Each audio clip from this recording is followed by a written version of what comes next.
What's up and welcome back to the Metalhead Car Show. Lamborghini has just unveiled two new models, the Invincible Coupe and the Autentica Roadster. Now these are both one-off cars, but they both hold a very, very important part in Lamborghini's ongoing history. These two are both going to be the final naturally aspirated V12 cars Lamborghini is ever going to produce. And this is kind of a big deal, because ever since the 1960s, every single big Lamborghini has had a naturally aspirated V12. The Mira, the Countach, the Diablo, the Murcielago, and the Aventador have all been naturally aspirated V12s. So the fact that this is kind of like the last call for naturally aspirated V12s from Lamborghini is kind of big. So, what does this thing offer?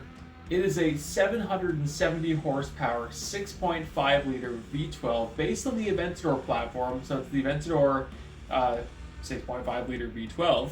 Which I think this is the same setup as the SVJ or the Lamborghini Centenario. But regardless, it's kind of cool this is the send-off engine. And Lamborghini's taken a cool approach with styling.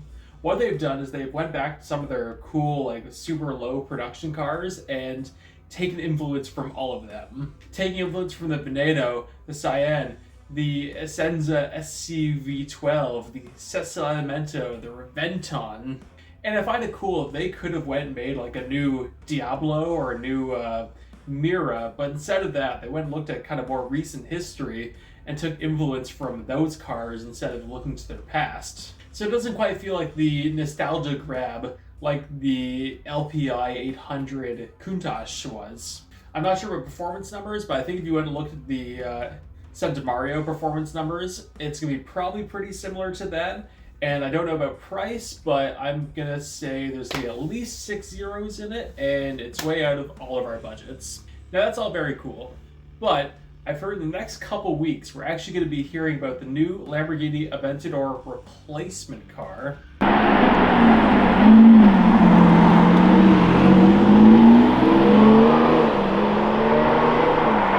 Now I know very little about this car other than it's going to be V12, it's going to be hybrid, and the Stradman already has one on order despite not knowing what it actually looks like, which is kind of cool.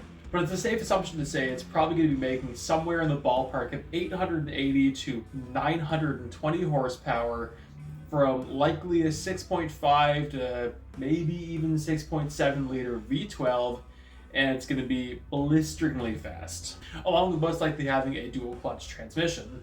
But I'm not sure why, but I was reading about the new Autentica and Invincible. It brought me back to when I was a kid and I was reading about the Murcielago that was just coming out at the time. Why? I'm not really sure. Maybe because it was kind of like the last of the analog Lamborghinis, and hearing the naturally aspirated cars are coming to an end.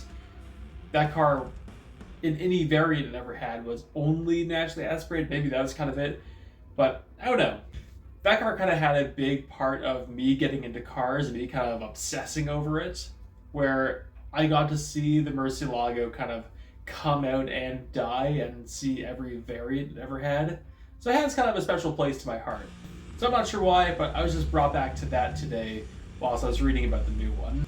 The Murcielago was also that car that's got to read about a lot because it was brand new and shiny, and Top Gear had them to start off Jeremy Clarkson's Top Gear era.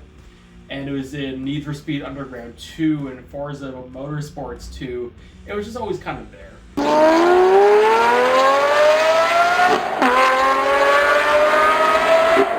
But enough babbling about the Murcielago. We're going into an era of electric-assisted Lamborghini V12s, which are going to be super fast. But on the horizon, Lamborghini is likely going to be going full EV along with a number of other cars. Unfortunately. I say unfortunately, but all these cars are going to be making 1,200 horsepower, so I don't know, the future's going to be weird. But I won't know. What do you think about the future of Lamborghini? Are you excited to see these new cars? Do you just want to stick to the past because you just don't care? Or are you a believer that Lamborghini shouldn't actually need to go full EV because they make such low production cars?